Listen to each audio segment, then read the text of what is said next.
Hello everyone, welcome to BlackGodProject. I am Nico, the host and the runner of the channel. Today we're doing the top 8 RPGs that I've played within the past 3 years, that's role-playing games. And hopefully you'll find something interesting or new that you haven't found out before. Coming in at number 8 is Tokyo Mirage Sessions FE for the Wii U. If you love anime and music and RPGs, then this is the game for you. Within a few minutes of this game, I could already tell that it was going to be a good game because the intro was just absolutely amazing with the music and the animation that the artist had put behind it. This game starts off with the main character, Itsuki, where he goes and meets his friend at a seemingly normal pop concert. You know, the normal stuff like music, dance, everyone join together, have a good time. And then everything goes wrong and a monster ends up kidnapping your friend Tsubasa. One of the things in this game that I could really say I enjoy is the battle system, where you and a team will use a combination of links, skills to defeat enemies. In addition to those moves, there are also super moves that which you and your team can perform individually or even together to create massive damage.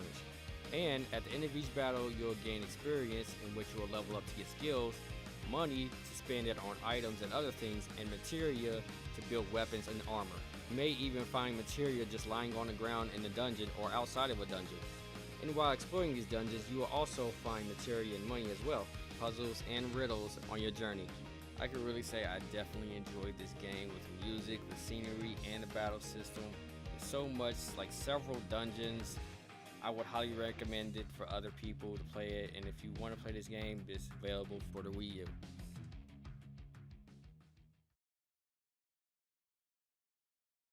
Coming in at number 7, Monster Hunter World.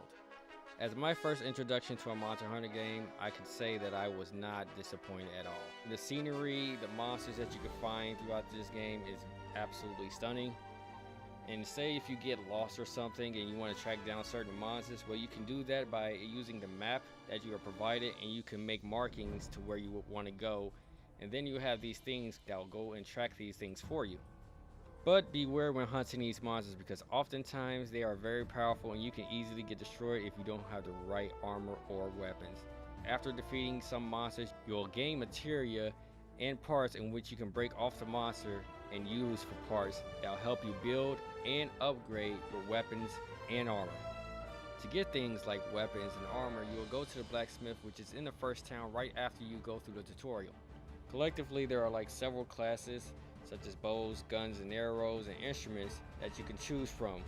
Each weapon also has its elemental power and attack power, but beware, some weapons may need sharpening, as they will get dull over time, and then your attacks sometimes bounce off monsters. Let's say you don't have the right material to build these weapons. Well, then you can go to the board, find missions, investigations to build the weapon or armor that you wanted. With certain investigations, they won't exactly tell you what you will get from defeating the monster. You can go online and find out from other people on how to get certain things from certain monsters. Before going out into the monster world, you will also want to eat first, because some of these foods will often give you stat boosts like stamina, health, attack power, defense power.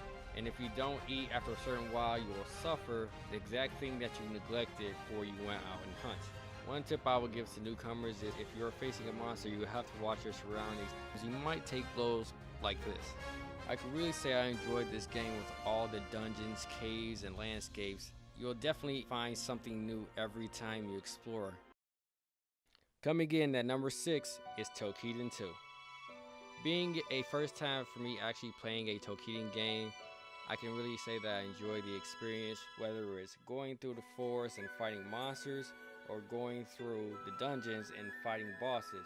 But when defeating monsters and exploring, you may come across materia that you can use to build weapons and armor. To build weapons and armor, you'll go to the blacksmith, in which there are several different classes of weapons you can choose from, whether it's bows and arrows, spears, gauntlets. Each weapon has its own elemental value, whether it's earth, wind, holy, poison, fire, ice. And if you don't know how to use any of these weapons, don't worry, there's a training mode that will help you through into learning how to use these weapons until you find the right one that is right for you. Now, to find material, you can often sometimes buy it at a shop after a certain point in the game.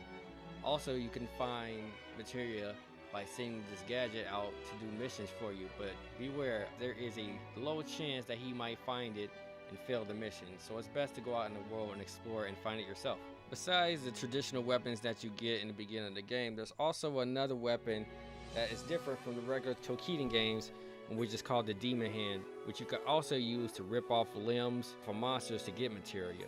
Also, when you progress further in the game, there's this thing called a weapon meter. Every weapon is very different. Depending on which weapon you will get a different special. Toukiden 2. Coming in at number 5, Paper Mario Color Splash for the Nintendo Wii U. The story starts off with Mario and Peach stranded on an island due to a thunderstorm. And while stranded on this island, they come to find out that parts of the island color is missing. Now it's up to you with the help of this paint can, with a combination of cards and paint that you can use to defeat enemies. I can say that this game is very unique, especially with the manipulation of 2D and 3D that I have never really seen before in any other game besides Paper Mario. And I really enjoy exploring this game, as well as finding puzzles, defeating enemies, monsters, and even power upgrades as you go along in the game. I can really say I enjoyed the super cards that they used in this game, where each of them have their own animation and effects, whether they do damage or paralyze you or even put them to sleep. Each of them have their own different abilities in which you can use. Another thing that I like about this game is the Coliseum, where you get to face enemies and win prizes as you go along. Number 5 is Paper Mario Color Splash. Coming in at number 4 is Yokai Watch 2. Now sorry, I apologize for not having any game footage of this game, but bear with me. At first glance on the trailer, I was kind of standoffish. I really thought that this was just going to be an expansion of the previous game, Yokai Watch 1, but boy was I wrong. There's so much things more in this game. You can get new monsters, you can get new items, new mini games, new story. There's so much going on for this game. I recommend it. Definitely, you can go and try out this game on 3DS, Nintendo eShop, and there's a demo on there that you can try out. Also, if you want to see more gameplay on it, you can go on YouTube and find out gameplay for this game and decide whether or not you want to play this game. But if you didn't know about this game before, I definitely recommend playing Yokai Watch 2. You don't even have to play Yokai Watch 1 to get the story. You can just start off with Yokai Watch 2 and you will have just as much fun. Coming in at number 3 is Digimon Hacker's Memory. Now if you haven't played the previous game Cyber Sleuth, I would definitely recommend to go back and play that.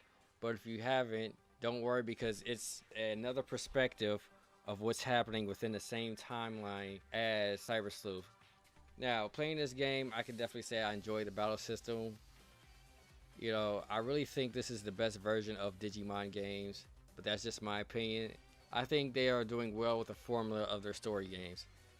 Now, in this game, you'll definitely meet new areas, you'll definitely meet new friends, and sometimes even old friends if you play the Cyber Sleuth game in the past. There's also a new game mode called Domination Battle, in which where you and a group of teammates or even AIs get to battle against other AIs, in which you will move spaces and collect points. Once you reach that goal, you win the game. Not only do you have to knock out the other opponent's Digimon, you also have to collect points as well. So I think that definitely leads to another challenging aspect of the game. In Hacker's Memory, they added a customizable section where you can customize the clothes on your main character as you go along in the story. You also find out different areas, new areas and old areas, as well as new friends and old friends if you have played Cyber Sleuth series. Coming in at number 2 is Legend of Zelda Breath of the Wild. The first thing I want to say about this game, that this map is very huge. There's so much to cover, ground to cover, and to even say that I've explored this whole game in its entirety would be a lie. There's so many areas you can travel, whether it's a grassland, a desert, a snow mountain, or even beaches, mazes. Another thing that I enjoyed about this game is the customization. And with some of the customization, it allows you to change the color of certain clothes. Some even have their own special abilities to it, to whether they help you swim faster or even help you climb faster. Others may protect you from harsh weather conditions, such as heat in the desert, or even when it's super cold in the ice mountain. For example, say you go to the mountains and you don't have a certain type of armor. Well, if you don't have that certain type of armor, you might catch on fire. And another thing that you might not want to do in the mountain is let off a bomb arrow because it's sweltering hot on fire, and if you pull a bomb arrow, oftentimes it'll blow up in your face and you'll take a lot of damage. Another thing that I liked about this game is the combat system, things like dodging, which allows the enemy to be open if you dodge at the right time, and allows you to do a barrage of attacks. Or parrying, because parrying is like very useful of this game, especially against the guardians. Say they have like a very powerful laser, and parrying is vital, especially for the final boss, which if you play a Zelda game, you know who the final boss is, but if you parry at the right time, it feels very rewarding. And then sometimes with some enemies or certain guardians, it may even give you an opportunity to like one-shot them. I could say I definitely enjoyed this game so much, and even after you beat like the main story of the game, you definitely have other things to do, such as gliding through hoops, shield surfing, or even tons of more mini games that you can do even after post game. I highly recommend this game. It is available for the Wii U and the Nintendo Switch. There's like so much to explore in this game, so many mysteries, so many puzzles, so many areas. Highly recommend it. Go play it. And last but not least, the number one pick is Pokemon Ultra Sun and Moon. Alright, sorry that I don't have footage for this game either. And I can say that this game, like, I wasn't disappointed. Like, I'm a big fan of Pokemon. And I'm glad they actually took the time into like expanding on the Ultra Sun and Moon, where you get to find new Pokemon, get new areas, new Z stones, and they're still expanding on it to this day. I just can't wait to whatever else that they release for this game. And I really, if you played a Pokemon game before, you won't be disappointed in this game, because there's also like customization, new battle modes, new mini games. Like, there's like a ton to do. Even after post game, you'll definitely enjoy having fun with and without friends playing this game. So I highly recommend it. It's for 3DS, and that is my top 8 RPG list. Hope you all enjoyed it. If you agree or disagree, say in the comment section below. Please like, subscribe, and I'll see you later.